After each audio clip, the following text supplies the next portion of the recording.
ఎందుకంటే tender call for చేసి road వేయడానికి కొన్ని నెలల సమయం తీసుకుంటుంది కాబట్టి ఈ లోపునే మీరు అవసరమైతే మీరు కొంత మనరేగా నిధుల్ని మళ్ళీ దానికై వెచ్చించి కనీసం మెయిన్ రోడ్డు వచ్చేలోపు 9 కిలోమీటర్ల బీటీ రోడ్డు వచ్చే లోపు మట్టి రోడ్డుని బలమైన మట్టి రోడ్డు వేయమని చెప్తా ఉన్నాను.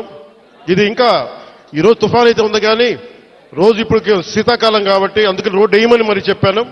దాన్ని కూడా నేనే దగ్గరుండి ఉప ముఖ్యమంత్రి పేషి నుంచి నేనే దీన్ని పర్యవేక్షిస్తాను.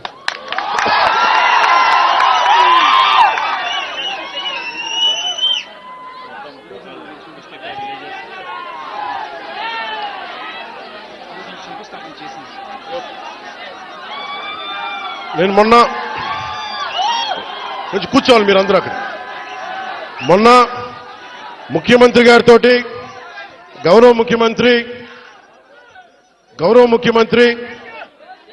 ఒక్క నిమిషం గౌరవ ముఖ్యమంత్రి శ్రీ చంద్రబాబు నాయుడు గారి ఆఫీస్కి వెళ్ళి ఆయన పేషీకి వెళ్ళి ఒకటి తెలియజేశాను. సార్ 70 సంవత్సరాల మనకి స్వాతంత్రం వచ్చిన తర్వాత కూడా ఇంకా పిల్లలు ఇబ్బంది పడతా ఉన్నారు. మన్యం ప్రాంతంలో రోడ్లు లేవు. ఎట్లయినా మీరు అంటే నిధుల కొరత ఉన్నప్పటికీ గత ప్రభుత్వం డబ్బులు సంపూర్ణంగా ఊడ్చేసింది. మీకు మద్యం మీద ధర పెంచి దాని మీద కూడా డబ్బులు చేసుకున్నారు. 25,000 కోట్లు భవిష్యత్తులో ఇంత తాగుతారని చెప్పి దాని మీద కూడా డబ్బులు తీసుకున్నారు.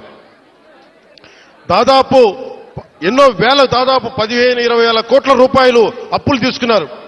ముఖ్యంగా 3 జిల్లాలకు సంబంధించిన ఆస్తుల మీద. ఇవన్నీ డబ్బులు తీసుకొని కూడా రోడ్డు వేయలేదు. మరి ఏం చేశారు అభివృద్ధి అంటే మీరు ఆలోచించండి. గత కాలంలో ఒక్క మంత్రి అన్నా వచ్చాడా మీరు చెప్పండి.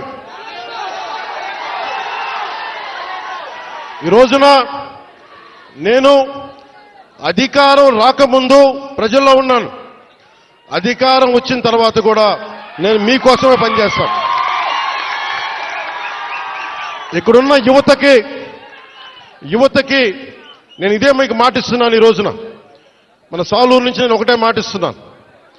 నేను మన మన్యం ప్రాంతాలు యువతకి ఉపాధులు కల్పించేలాగా టూరిజం వైపు కానీ చాలా మంది ఇక్కడికి మీకు ఉపాధి అవకాశాలు కల్పించేలా నేను ఇక్కడున్న స్థానిక రాజకీయ నాయకులు అన్ని పార్టీల రాజకీయ నాయకులతో పాటు మన గిరిజన వర్గ పెద్దలతోటి అందరితో మాట్లాడి ఒక బలమైన పరిష్కార మార్గం తీసుకుంటాం. అందుకే నేను ప్రతి 2 నెలలకు ఒకసారి 3 రోజుల పర్యటన పెట్టుకుంటాను మన జిల్లాలో.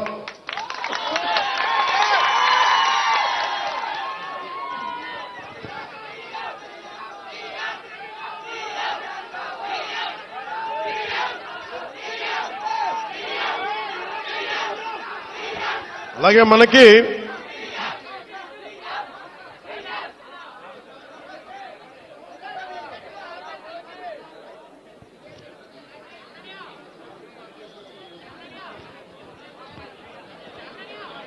ముఖ్యమంత్రి గారికి ఒకటే చెప్పాను. దాదాపు 4,000 గిరిజన తాండాలకి రోడ్లు కావాలి.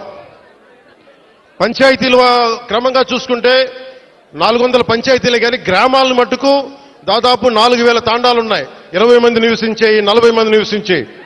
ప్రతి ఒక్కరికి రోడ్డు వేయడానికి కష్టసాధ్యం కనుక ముందు మనం 3 విడతల చొప్పున అనుకున్నాం. ముఖ్యమంత్రి గారు నా దృష్టికి తీసుకొచ్చింది, ప్రధానమంత్రి గారి దృష్టికి మేము తీసుకెళ్లబోయేది.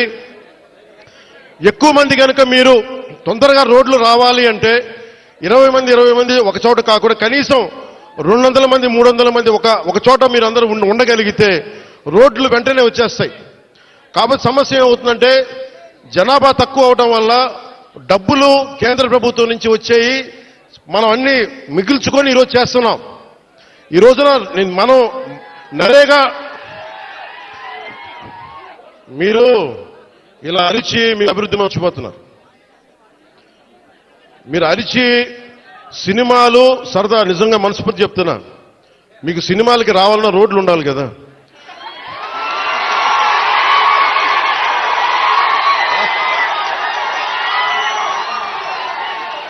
అలాగే మీరు ఉపాధి అవకాశాలు కావాలన్నా డబ్బులు ఉండాలి. డబ్బులు రావాలంటే ఎక్కడి నుంచి చేస్తాం? వెనకాల పెరట్లో చెట్లు కొడితే డబ్బులు వస్తాయా? మనం ఏదో స్కిల్ నేర్చుకోవాలి, ఒక సమర్థత ఉండాలి. దానికోసం మనం సంపూర్ణమైన ప్రయత్నం చేస్తాం.